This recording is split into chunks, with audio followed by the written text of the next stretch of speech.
ऐसा करने पर चीन ने भारत को दी धमकी। कोरोना वायरस के संक्रमण के कारण पूरी दुनिया ही प्रभावित हो रही है। इसी कारण लगभग सभी देशों की अर्थव्यवस्था पर बुरा प्रभाव पड़ रहा है। इसी को देखते हुए भारत सरकार ने भी प्रत्यक्ष विदेशी निवेश के नियमों को सख्त करने का फैसला किया है। भारत सरकार का यह फैसला पड़ोसी देश चीन को रास नहीं आया। इस पर चीन ने ऐतराज जताते हुए इसे विश्व व्यापार संगठन के सिद्धांतों के खिलाफ बताया है।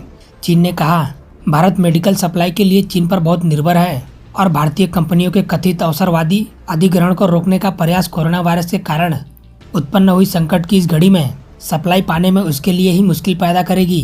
कोरोना संकट का फायदा उठाते हुए चीन कमजोर हुई भारतीय कंपनियों का अधिग्रहण न कर सके, इससे बचने के लिए भारत सरकार ने FDI के नियमों को सख्त करने का फैसला किया था। इन नए नियमों के तहत अब भारत की सीमा से जुड़े किसी भी देश के नागरिक या कंपनी को निवेश से पहले भारत सरकार की स्वीकृति लेना आवश्यक होगा। कोरोना वायरस को लेकर अमेरिका के चीन पर खुलकर हमलावर होने के बाद अब यूरोपियन यूनियन के सुर भी बदलते नजर आ रहे हैं। चीन बीते 2 हफ्तों में यूरोपियन यूनियन के एक रिपोर्ट को सार्वजनिक होने से रोक रहा था, लेकिन तमाम कोशिश के बावजूद अब इस रिपोर्ट को सार्वजनिक कर दिया गया है। इस रिपोर्ट में कोरोना के मामले में चीन पर गलत सूचना देने का आरोप लगाए गए हैं। एक रिपोर्ट के मुताबिक चीन नहीं चाहता था कि यूरोपियन यूनियन के इस रिपोर्ट को सार्वजनिक किया जाए। कई यूरोपियन देश भी ऐसे माहौल में इस रिपोर्ट के सार्वजनिक किए जाने के खिलाफ थे।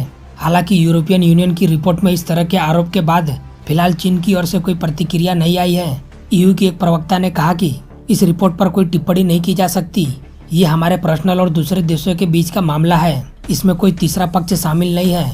मालूम हो कि ये रिपोर्ट 21 अप्रैल को ही जारी होनी थी, लेकिन चीनी अधिकारियों के दबाव की वजह से इसे जारी नहीं किया गया था। मालूम हो कि इसी महीने फ्रांस राष्ट्रपति इमैनुएल मैक्रों ने फाइनेंशियल टाइम्स को दिए एक इंटरव्यू में चीन पर आरोप लगाए थे कि चीनी सरकार चाहती तो दुनिया में कोरोना तबाही को काफी हद तक कम किया जा सकता था। फ्रांस की ओर से आई इस बयान के बाद जर्मनी के चांसलर एंजेला मर्केल ने भी चीन को सहायता देने की सलाह दी थी।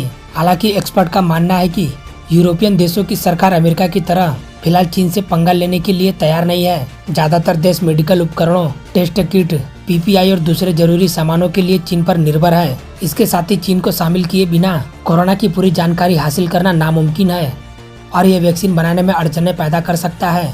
चीन के उत्तर पश्चिमी इलाके सांगजी में शनिवार को कोरोना के 7 नए मामले सामने आए हैं। ये सभी 7 लोग हाल ही में रूस से लौटे थे। चीन ने कोरोना संक्रमण के मामले यूरोप के कई देशों और अमेरिका की तुलना में बेहद कम है। बाहर से आ रहे लोगों में संक्रमण के मामले चीन के लिए सिरदर्द बना हुआ है। कोरोना के फैलते संक्रमण की वजह से चीन ने मार्च में ही अपने देश में विदेशी नागरिकों के प्रवेश पर पाबंदी लगा दिया था।